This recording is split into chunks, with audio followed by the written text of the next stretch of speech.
just so you know, Penny, I monitor the chat. I just want you focused on talking. I'm going to be asking you questions, just a really great back and forth here today. And if there's questions that come up, people will pop them in the chat and I'll read them to you. Sound Okay, good? love it. I'm so excited to have you on today. Oh, I'm so excited too, Jen. We have fun together. We do. If you all didn't know, Penny and I did a webinar already. I was on hers. So now And it was great. We had a lot of great positive reviews from it. So good stuff. Good. We're really, really excited to have you. So welcome everyone to our, it's July, right? Yeah, to our July webinar. We're really excited to have Penny Burns from Beautycast Network. She is the founder of Beautycast Network on with us today. And Penny and I, we go way back. I've known Penny since I worked at AACS like 15 years ago. So Penny, why don't you introduce yourself to our audience if they don't know you? Okay. My name is Penny Burns, and I have been in the industry for about 37 years. I actually got my license many moons ago. I think it was around 87 or something, 86, 87. And then not too long after that, got recruited from a school to be in the admissions office, and which was another school. It wasn't actually the school that I went to. And did really well in admissions, and then just became director of admissions, and then just sort of worked my way up the ladder until I joined a company in '89 and as director of admissions, and then eventually became CEO and part ownership of those schools. So I've been doing this. She has been in the actual school business, which is, these are my favorite types of guests to have on, because a lot of times, you know, we have vendors who service our schools, which you do, Penny, but you also have a plethora of knowledge from actually working in a school, which I know is so important to our audience. How has that, by the way, helped you in your career now on the servicing vendor side? It's been humbling. Okay. Yeah, I mean, because you know what, I've learned a lot of things I wished I would have done differently, you know, by being out there visiting a lot of schools in the path that I'm in with the whole career services side of it. And that's really fueled my passion, because I wish, you know what, I would have done things a little bit differently. And so that's, you know, that's what I'm doing out there is spreading the gospel, Jen, and trying to. I think that's great. When you know more, you do better. And it sounds like you've taken all of your years of experience from a school and you've partnered it with this new passion now with finding people jobs, finding licensed individuals jobs. Let's talk about the GE regulations. I don't want to go into what that means for schools, what that's looking like. We'll save that for another time and for people who are not us. But what I do want to talk about is how important it is for schools to focus on employment now more than ever. So are you seeing that now as well, chatter amongst schools and even the professional side, that it's more important now than ever to get our students hired? Well, you know what? We're seeing more chatter, and I'm really happy about that. And it's not about just finding employment, Jen, it's finding the right employment. I think that's the key, because, you know, graduates they ended up somewhere, you know, so, and we tracked that, we captured that placement and completed that annual report and didn't think about it again a lot of times. But, you know, with gainful employment, the new GE regulations, it's really important for our students to find the right job after graduation.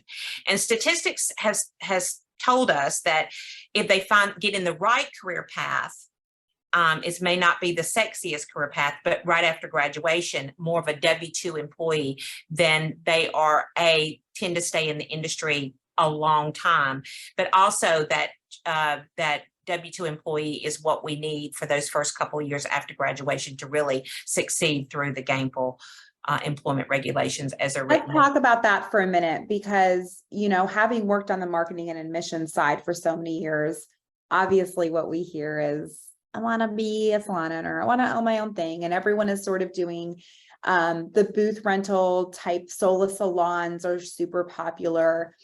Can you talk to us exactly what you just said? Let's talk a little bit about that W-2 side and the benefits to our graduates to doing that more sort of traditional work route, and why that is important. Well, first, let me say, we want a student to get wherever they eventually want to get to, and we want them to get there and be able to maintain that and stay there, right? So we're not trying to get people not to be business owners. I mean, we know that they come through the front door in the school and admissions, and that's their big goal. But a lot of times they don't even really know what that means, right? They don't really understand what it takes to really be successful. So, it's very important that once they get into school that we really, try to sort of level out those expectations, not rain on those expectations, not try to talk them out of it, but just sort of set up the expectations of really what that looks like and when they should be ready for that. So we do have a lot of students, graduates that are trying to go out and go straight into booth and suite rental. And at that point, really, Jen, they don't know what they don't know. They're coming out of school. Some of them have got student loan debt, and some of them have debt from even another schools that they went to before, beauty school, right? So they come out being in debt, so they're not really prepared to go and invest more money into their business right then. And a lot of them don't even know what that really means and what it looks like. And so they end up getting over their head and then leaving the industry because they've just gotten a bad taste in their mouth when it's really the path in which they chose. So I think that is really interesting advice and something that I think schools need to hear. And let me just reiterate this. We are not telling them in an admissions interview, oh, well, really, you should be going to work at this salon. That's not the goal of admissions. The goal of admissions is to take that energy and that hopefulness that someone has and harness that into a really great enrollment for the school. It is up to the school to educate their students on the different possibilities. right. And you might have, of course, on day one, everyone, in orientation saying, I want to own a salon. That means as a school, we need to do a better job having education with all the opportunities outside of being an entrepreneur and bringing in the guest speakers and making sure that is really part of the education we are giving students. So when you owned a school, well, you owned several. Is that something you did? Were you bringing in employers? How were you bridging that relationship and making the students see that there are other possibilities out there? Well, we did bring in a lot of guest artists. We had a lot of salons that would come out and want to talk to our students. And we had the job board where they could come and post jobs on the job board. We did all of that, right? And I see schools still doing a lot of that. But that's really not enough. I mean, really, as a school, you've got to every one of your students are different and they come from all different backgrounds and they all, are at different financial levels, right? So it's important that we sit down and get to know that student and what they're capable of financially once they graduate, so that can help be a part of that career counseling, that career services that we need to do. Schools it's like high level, having people come out, talk about what it's like to work for this company. But I noticed a lot of these, they don't really get into compensation structures and a lot of that kind of information. They're just coming out, giving a presentation on what it's like to work here, the culture here, and all of this kind of stuff, but not really getting to the nitty gritty, which is what students need to be getting into way before graduation. They need to be looking at this stuff. So when graduation comes, they should really already know the direction and the path that they're going to go down. I think that's great. And quite honestly, I think that should be the direction, not just a cosmetologist, but pretty much any industry. You don't graduate college and just open up a business. You usually go to work anywhere and just get some experience and then really figure out, I really like this aspect. I know I don't want to do this. And then that pivots to an entrepreneurial career. And so it sounds to me like everything from education to just sharing these opportunities, you know, from a school perspective is what we need to be doing. What do you see in the industry most schools doing when it comes to helping students find jobs? What are most schools doing? Well, this has been the humbling and the heartbreaking part of it, right? So a lot of schools, most schools out there, big, small, all in between, do not have designated career services departments. They don't have it. So it's usually married with another role. So it's married most of the time with the admissions role. And we know really, I mean, I've talked to many admissions people that is under their umbrella, and they're like, you know, I spend out of 40 hours a week or 35 hours of whatever I'm spending, you know, 33 and a half on this and maybe an hour and a half on this. You know, it's just, you know, their role is to put money on the books to enroll people, students into school, prospects into school. And that is a full-time job. We all know. I mean, admissions is a full-time job. Yeah. Or it's put on to that education, that educator that maybe is teaching salon biz from the curriculum. And let's get real. I mean, we've got some great textbooks out there, companies, but they don't get really deep into that area, right? It's really very high level. And I'll be honest with you, and I was guilty of this too in schools. You know, how we taught salon biz is sort of reinforcing that entrepreneurial, like, okay, bring in a box of macaroni and we're going to build out our salon, you know? Right. And we're like building this out on poster boards.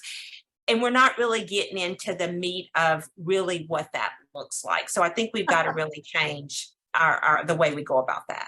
Absolutely. So let's talk about some things schools can do, whether you have a career services department or not. There are things that schools can be doing. We actually do have a comment that someone had said in our chat that they do, you know, career fairs, they invite salons. Let's talk a little bit about this. Penny, proactively, what can schools do in this area? Well, career fairs, I mean, that's required. I mean, that's a part of your accreditation a lot of times, is to have those kind of career events. So, you know what, make sure that you have a variety of people coming out. You know, really set up the expectations with the employers, and, you know, make sure that they're sending out that right representative. I know sometimes, you know, in our schools, it's like the person they sent out was almost the last person you wanted talking to your students because they didn't look the part, act the part. So it's very important that, you know what, you are very engaged in that process, that, you know what, this is a special event, and that they're sharing the right information. It's not just about what it's like to work there and what kind of education, you know, continuing education opportunities, but let's get into the compensation structures. Let's talk a little bit more, share a little bit more of that information with the students so that they can make good decisions. Yeah. And you may not just, you know, a student is there for, you know, sometimes up to a year and a half, is according to what program they're in. So you don't have to just do this all in one day. So what you might do is have one or two employers come out at a time so that they can spend a little bit more time talking, getting more in depth about, you know, how they start you, that onboarding process, what the compensation looks like, the benefits and training and all that kind of stuff. So let's just take it down from being so high level to a little bit more meat and potatoes. Which also requires the school to make sure we're not just putting some people on a schedule and letting them come and do their own presentation, right, but rather saying, hey, before you come out, these are, you know, a couple key points I would love for you to go over. If you could just sort of, you know, prepare some material around that. That's another thing that's what I mean by schools kind of need to go that extra step. We just don't need to say, let's just find an employer, bring them in on Tuesday. Okay, cool. We got that booked. No, like this is education. People are paying $20,000 to go to your school.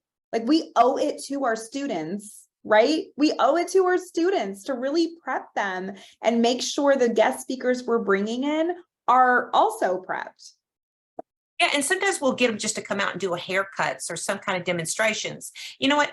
I mean, that stuff is great, but that should not be included in this, right? So it needs to be sort of separate. You know, if you want to bring out salons to do some demonstrations for student engagement, I think that's wonderful.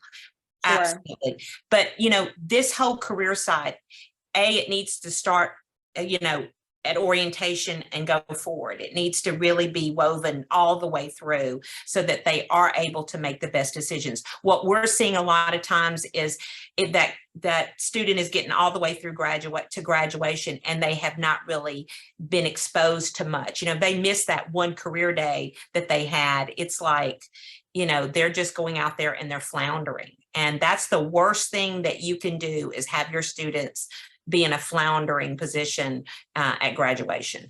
Yeah, absolutely. What about with resume assistance or portfolios or mock interviews? Are there things that you see some schools doing in that area?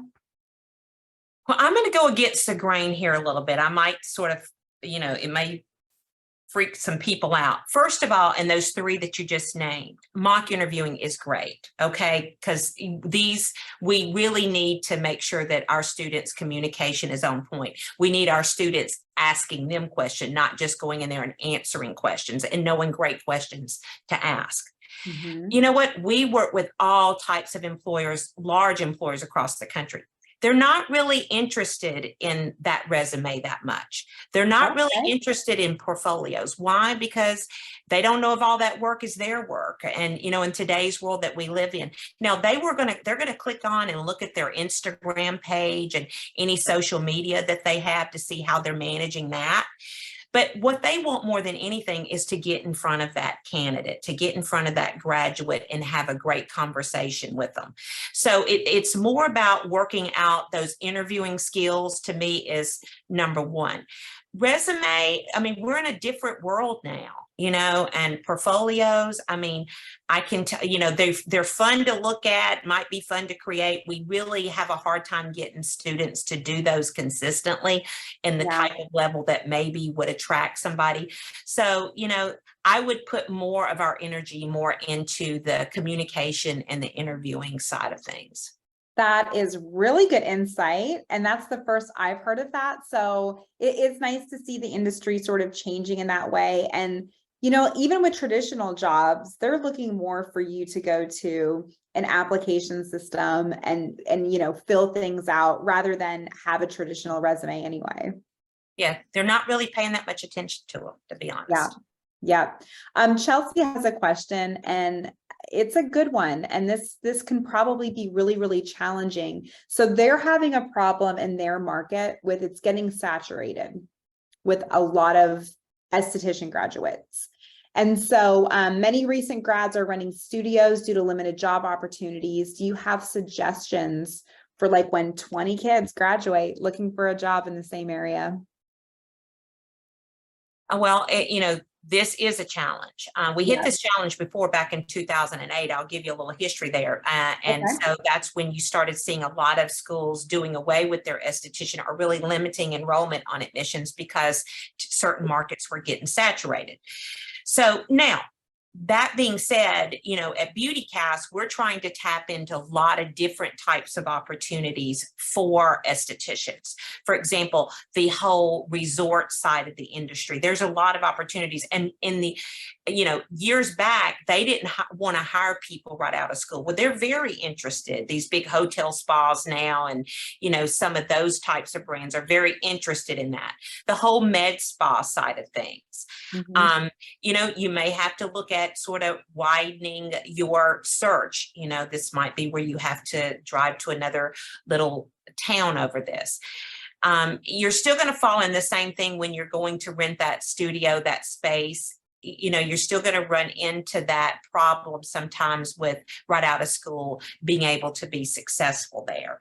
So this is something at BeautyCast we're really working on and trying to come up with as many career opportunities as we can for our estheticians because, we've got a lot of estheticians graduating from school right now. Is that the program? Are there other beauty programs where you're seeing that same issue, Penny? Well, esthetician being the number one, Okay. we're desperate for massage therapists and we're desperate for nail techs. We're seeing a lot more schools bringing back their nail tech programs, which that's a great thing because It is a good thing. And a lot of them cut them, just they within the did. past few years, they cut their programs. I can tell you on the beauty schools directory side, guys, we are getting more nail leads than ever. And we hardly have any schools to match them to because people are cutting their programs. And nail leads are really, really cheap because no one's really bidding on them. So yeah, I think so. What you're saying is on the job side, Penny, there's a lot of nail jobs open. Yeah, there's a lot of nail job opportunities, especially on the spa and the resort side of the business. Okay. So that's a lot of opportunity. And think about this. I mean, look at social media, TikTok and everything. I mean, look at all the nails that they're doing. So, consumers are really getting into this, the 3D and the lot of the nail design, especially the younger consumer and stuff like that. So that's pushing demand.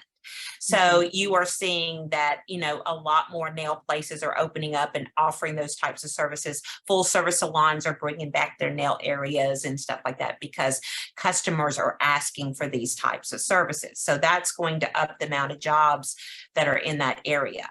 Estheticians, this is where, going back to that, we've got a lot of the big like massage MVs and places like that offer facial side. They're really trying to get their estheticians trained more in body treatments because where we're lacking in the massage side, that's where, they're really doing a lot of offering to the consumer about more body treatments rather than massage and stuff like that. These resorts are really offering more body treatments because they have, those are jobs that estheticians can do. That So doesn't surprise me too, as someone who's a big med spa person. And I used to go get massages all the time. And now I go get scrubs and I get lymphatic drainage. I do things that I'm like, I don't care about feeling good. I want to look better. And right. so, those are the types of services I look for. So that really doesn't surprise me. And that's a good point. Some of those more traditional massage type of jobs, they are looking for estheticians. Yeah, they're looking, they're transitioning their estheticians into doing those types of services, which is completely legal. So, so that takes us back to the point when a person graduates from cosmetology, esthetician, nails. I mean, you're coming out with the basic fundamentals, right? You know enough to go take your license examination, pass it, and get out there in that entry level. So that you can maybe go on and continue to pick up some of these other services that can help you continue to build your service, your services that you offer, so that when you get to that place of ownership, you know what I'm saying? You're already ready to be there. You should never go into your own business unless you have a clientele that can support you at that time. Sure. If you're needing to take clients into a business to support just the business, you're not ready to go own your own business. Right. So that's very important that a lot of times people don't understand. The only reason a lot of times you open a salon is so that you can take home all the money that you make, so that all of the other service providers in your salon can pay the overhead. And until you're ready to get to that position, the first step, of course, is booth and suite rental. But until you walk in there and you're able to pay that rent, pay the supplies, and still walk away with a living that can support you, you're not ready to go into suite or booth rental, independent. Yeah, I completely agree with you. Again, it all comes back to educating our students, making sure they understand that, or at least see the value at some of these traditional jobs. Penny, how do you feel about, because this is something I've been talking about now for the past, I'd say 3 years, is schools adding more of these specialty certifications to make sure your students are more employable, something like lash extensions that now a lot of people are even adding to their Cosmo programs. Are you seeing that when someone has more certifications, even for like braiding or hair extensions, just extra things on top of a regular license, are you seeing that translate on the employment part, that they really are more employable? In some instances, I do see that helps them to, or to increase their earning potential. That's how we look at it, is it can really help increase their earning potential.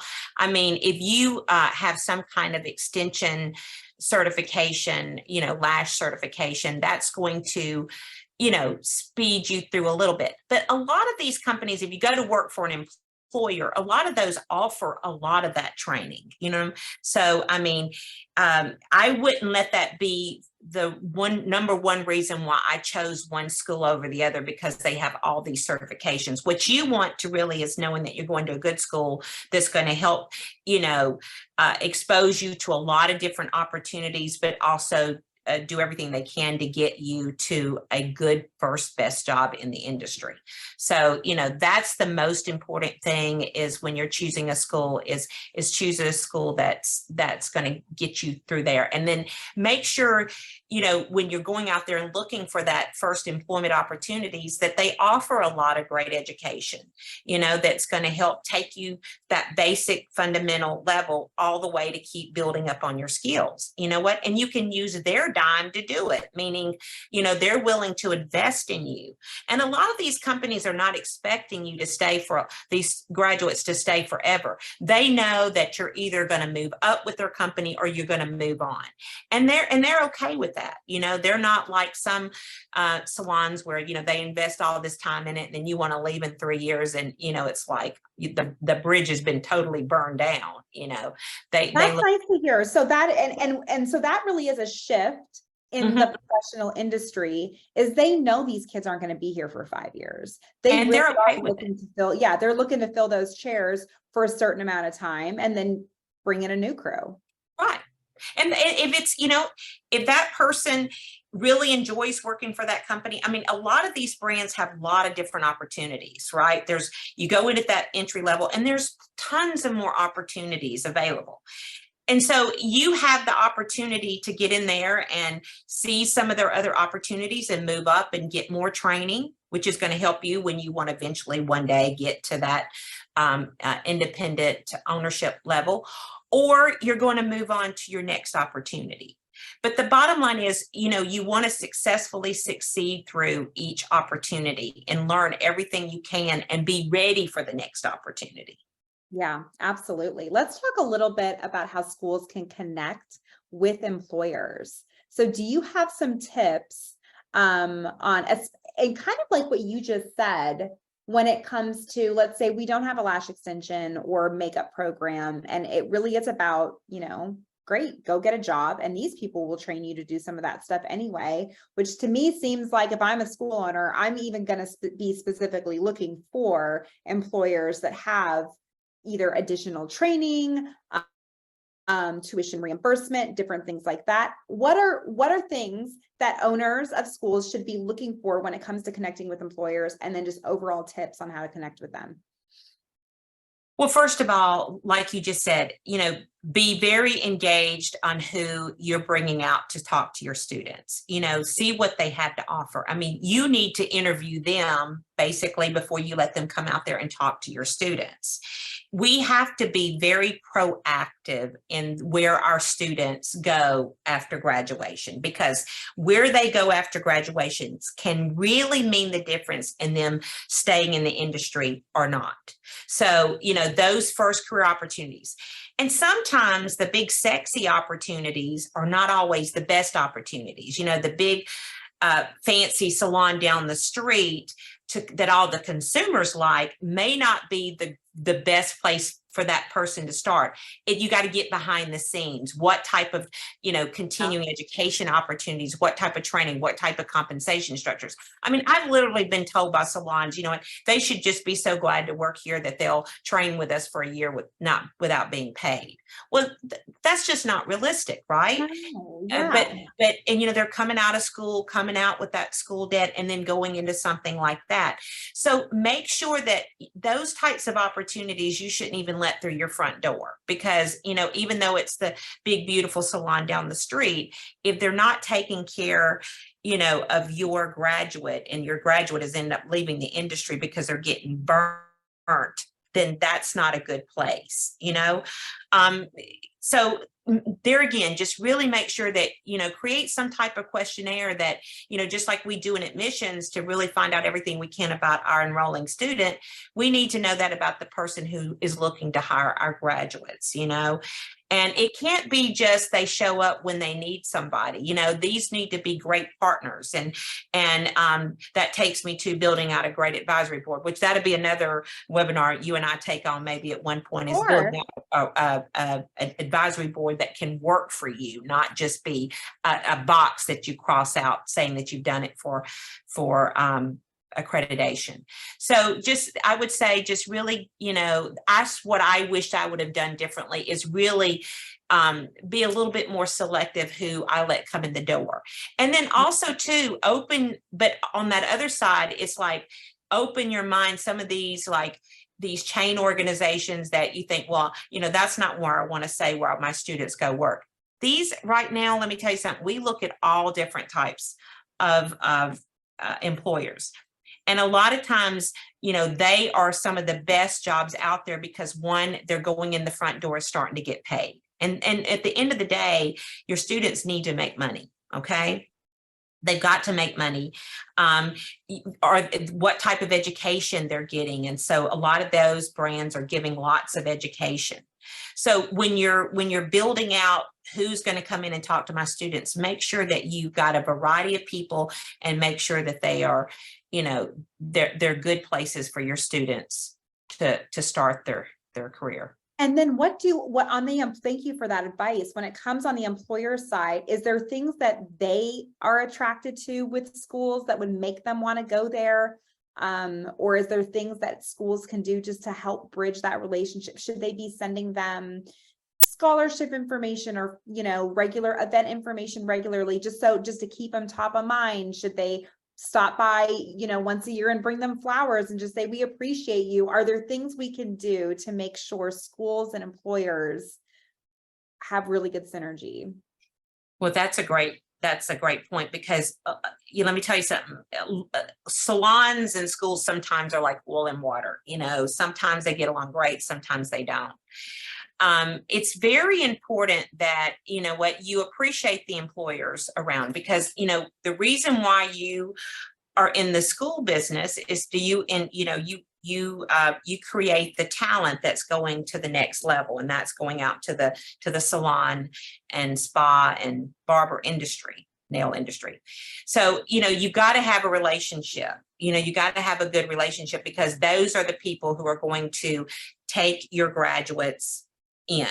And so, and that's the problem we got now, is that relationships are not great. So that's why that student is going independent, because they're not good relationships there.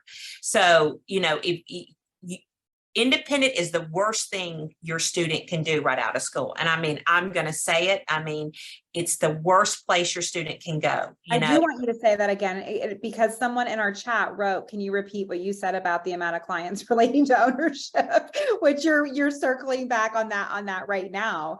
You feel strongly that when you graduate, you need to go work for someone.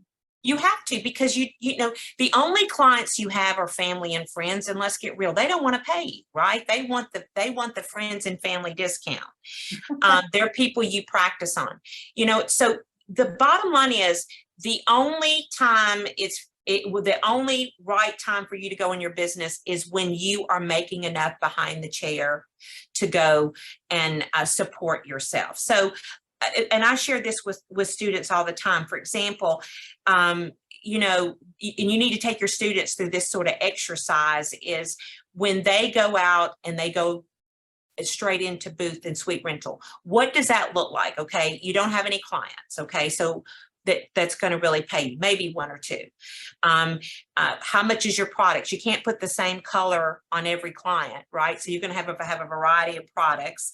So you got to really get them to look at all that. What does it really take to be successful in that, suite, booth, going into a full salon? What does that look like?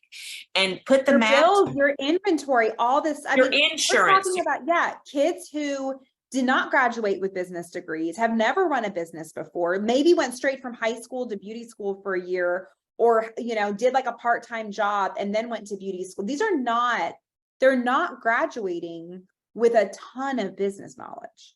No. My famous quote, they don't know what they don't know. And then what happens is they get out there and they get burnt because they're over their head. And who do they blame? I've heard it many times. They blame the school because they feel like they chose the wrong career. They didn't set them up properly. And that's not the case at all. I mean, the bottom line is what the school maybe did not do is help them get on a right career path after graduation. I mean, not talk them out of getting there. I mean, I tell people that have been in the, I'm getting passionate about this. You can tell I'm getting, people that have been out there in the industry for 5, 6, 7 years. And they're like, okay, should I go off and do my own thing? And you take them through this little, take them through this little quiz. Okay, well, how much money are you averaging a week? Okay, well, I'm doing $1,500 behind the chair a week. Great. Okay, what is the average booth rental or suite rental in your area, your community?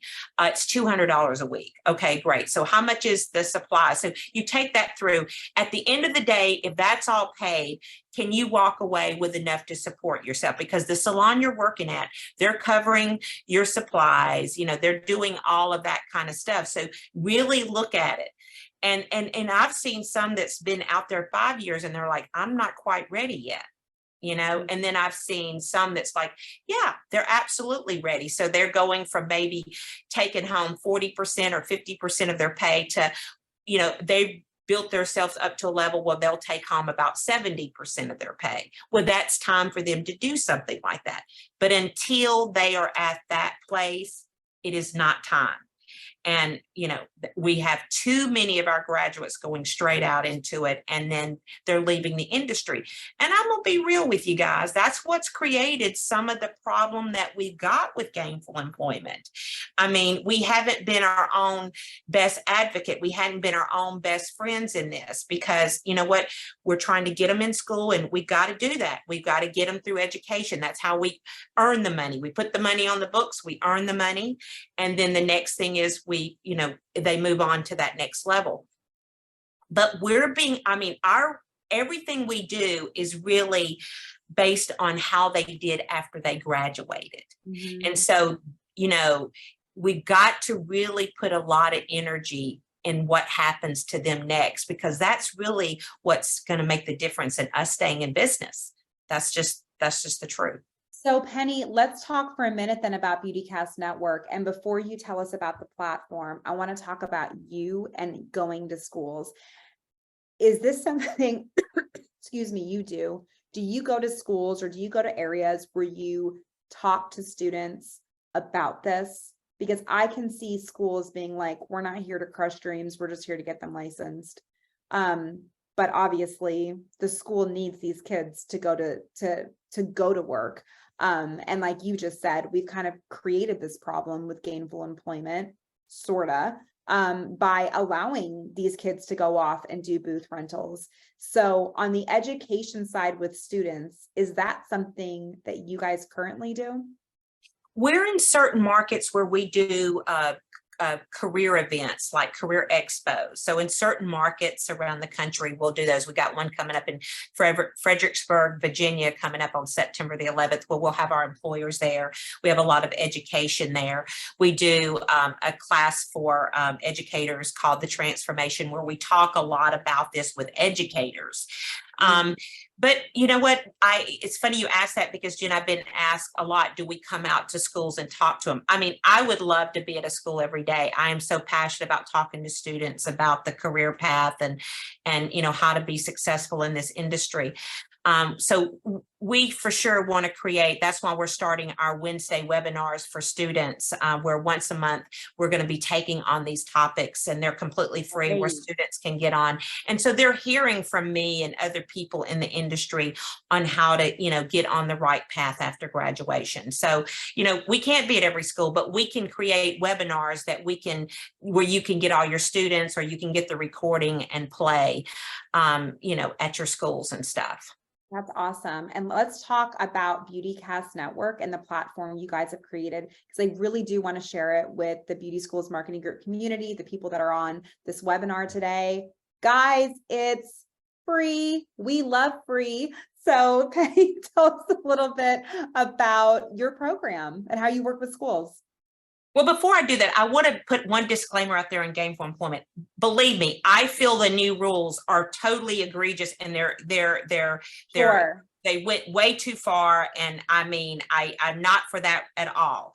I'm just saying we got to do our part. You know what I'm saying? We need to do I what don't think anyone took it any other way, Penny. That's Okay. exactly how I heard it from you. I don't see, you signing on that bill saying, yes, this is why this, we did this to ourselves.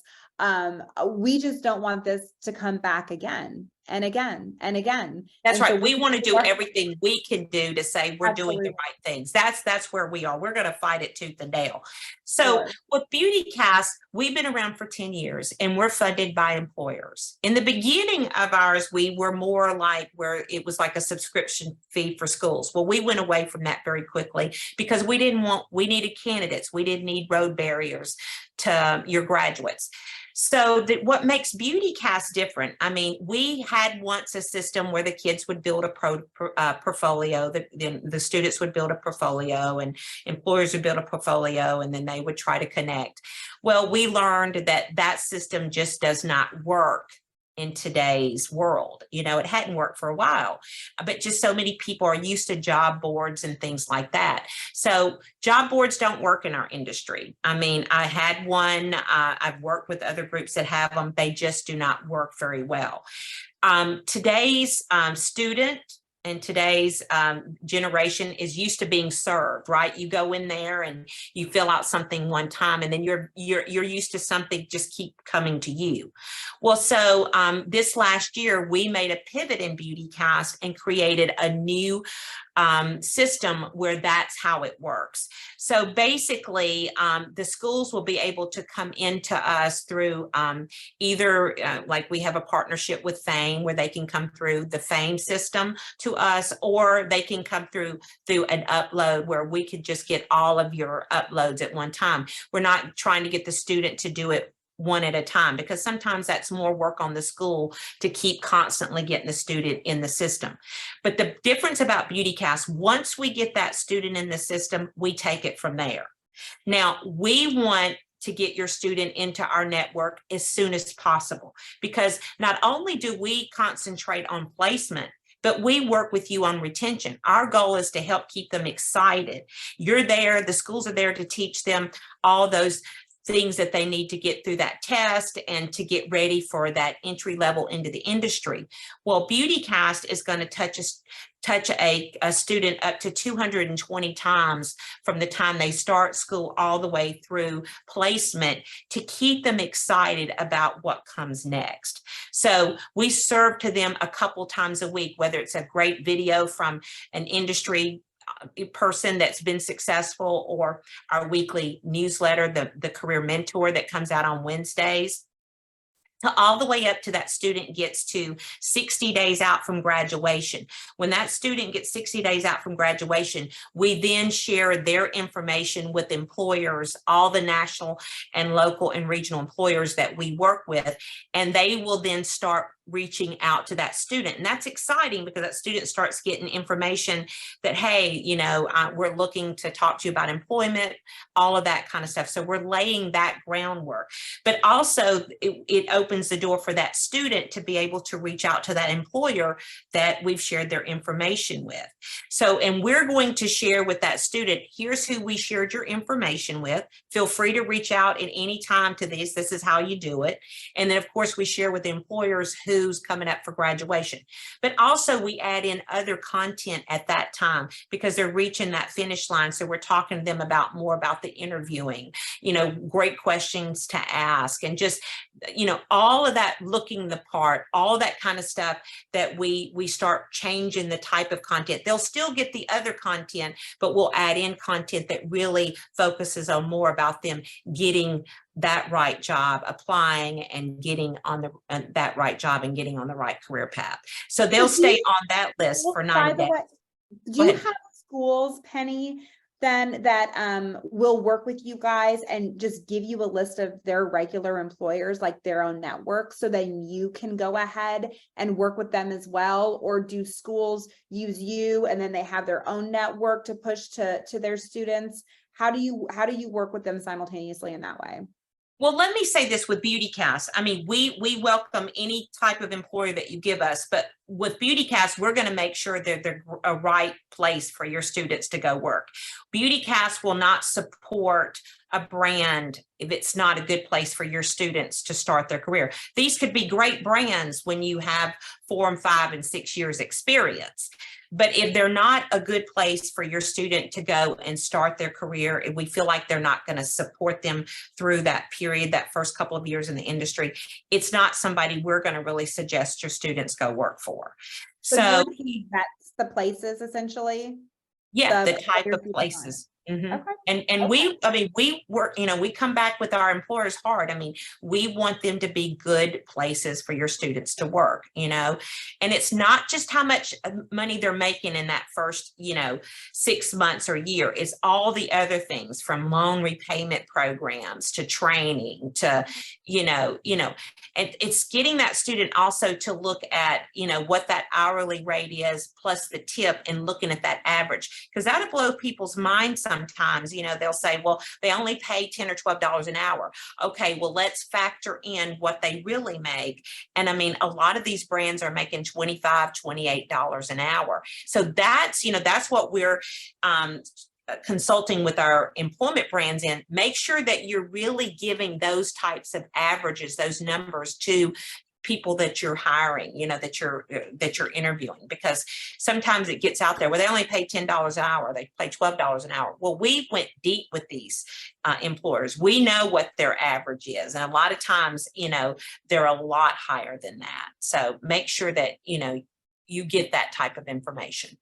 And guys, just so you know, when I did talk with Penny before, I mean, you guys are working with some really big name brands in the industry for beauty, which is great. I mean, this isn't like, a small little startup and they have, a couple on here. You guys have all the big chains. You have, smaller salons, big salons. And I think that's super exciting. So if a school does want to work with you, what is the best way to start collaborating with BeautyCast Network? Well, reach out to us. You can contact me at penny@beautycastnetwork.com. You can go to our site, beautycastnetwork.com, and, reach out to us. We will set up a webinar with you to take you through our system, show you how easy it is. I come from the schools, right? So we built this program to be very user-friendly for the schools, and we're funded 100% by employers. So, which is what you should want. You know what I'm saying? So the employers are the employers and the brand partners that we work with are what's allowing this program to be in your school. But we're not just a placement program. So I want to really make everybody understand that. We know it takes a lot more than just placing a student. We have to work with that person along the way. We're, that cool uncle out there that's working to feed and help level out those expectations so that we can get them in the right place after graduation. We can't all just blow smoke up their butt the whole time they're in school, and then they go off and bite off and go into a big suite or something like that, and then they don't make it, because that's not good service to that graduate or that student. So we've really got to work together, and that's where you can depend on us, because we're going to feed them and serve them information that's only going to reinforce them to be successful in the industry and build profitable, sustainable careers. We want them to end up where they want to get to when they come through that front door. But we know it's a process and a path, and we want to make sure that we can get as many people on that path as we can. I love it. And I love your passion for the student, for the graduate, because I think sometimes, Penny, they just get lost. They do. And the school is ready to graduate them, get them out, go find a job, and then they're on to the next. And your company really does such a beautiful job in bridging that gap where I think a lot of schools do have a gap, and you do care about them, not just getting a job, but getting a job that matters and that it's good for them and that will help repay those loans. So I love to hear that. You know, I want to wrap this up by just talking really quickly about the job market. How does the job landscape look for beauty jobs? And you know this because you're working with the employers. Are we seeing lots of openings, not so many openings? Are more and more coming up? Tell us.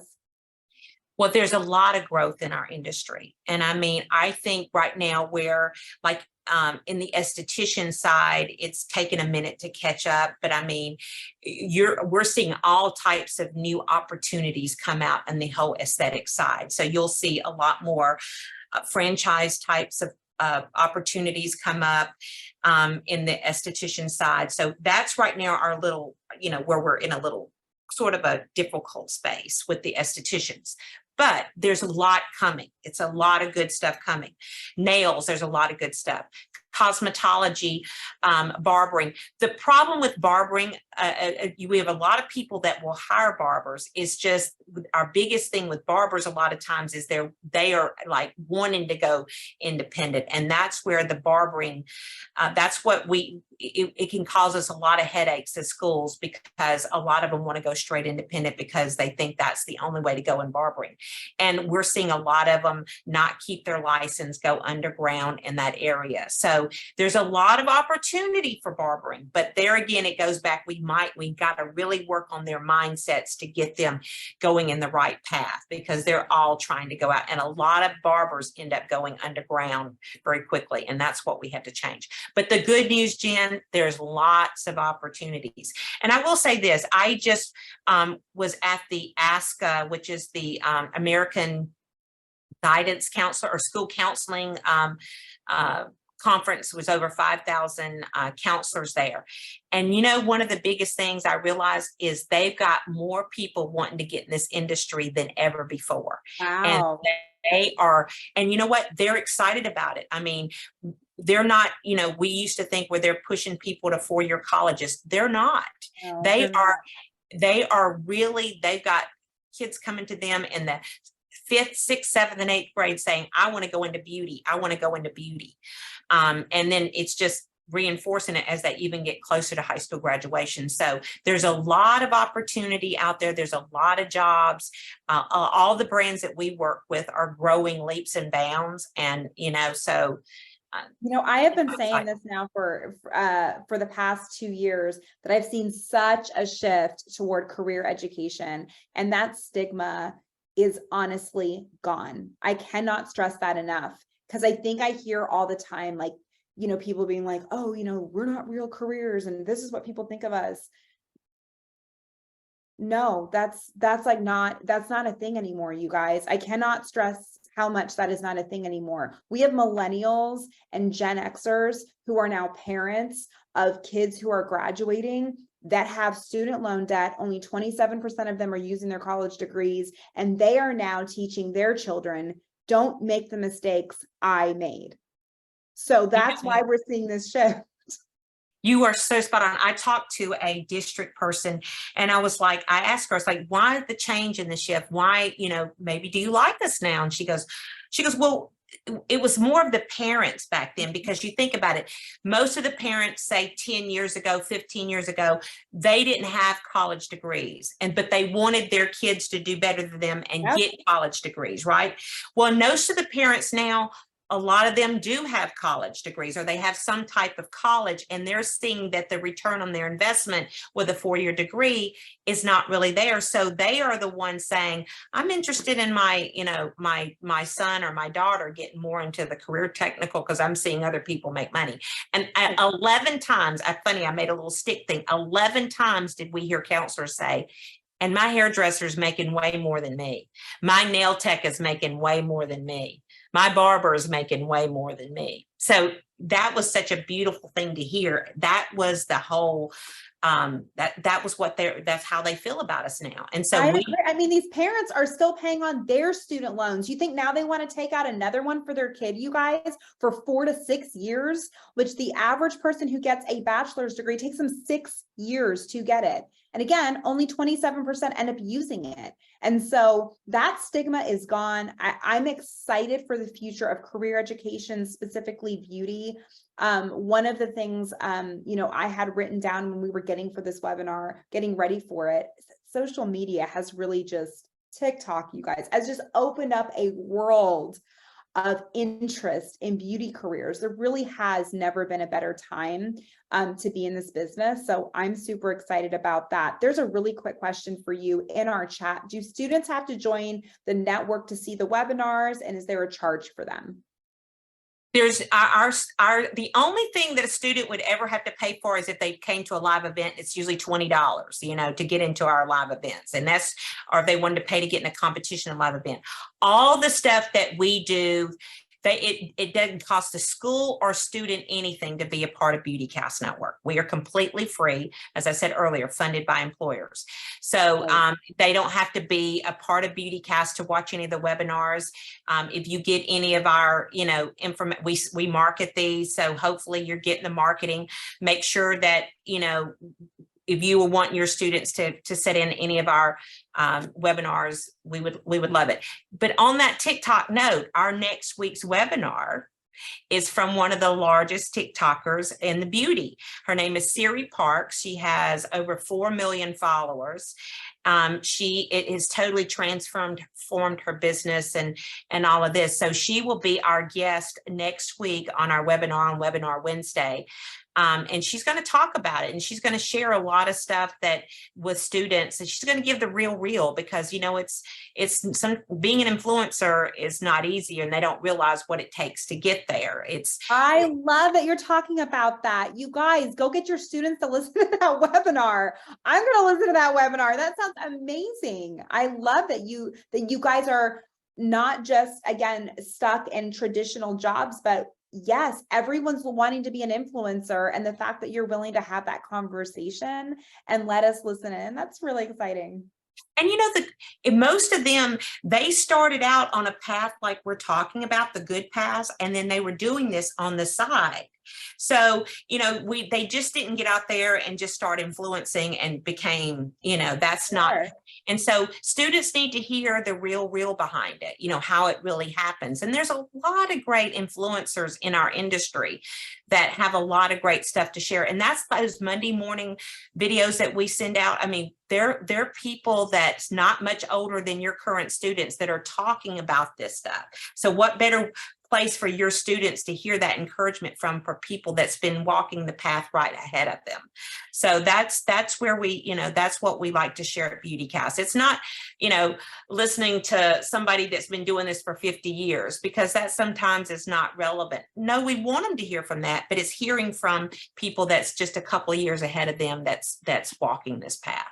That's exciting. So I just put in the chat a link to your website. Guys, go get on their mailing list, find out everything about their company, BeautyCast Network on there, the free program for schools, and then of course the opportunity to sign up for your mailing list and make sure you're staying on top of the webinars. Penny, thank you for joining us today. This was a super fun conversation. I know the entire audience, we've had everyone stay on right now to the last second. We did not have people drop off.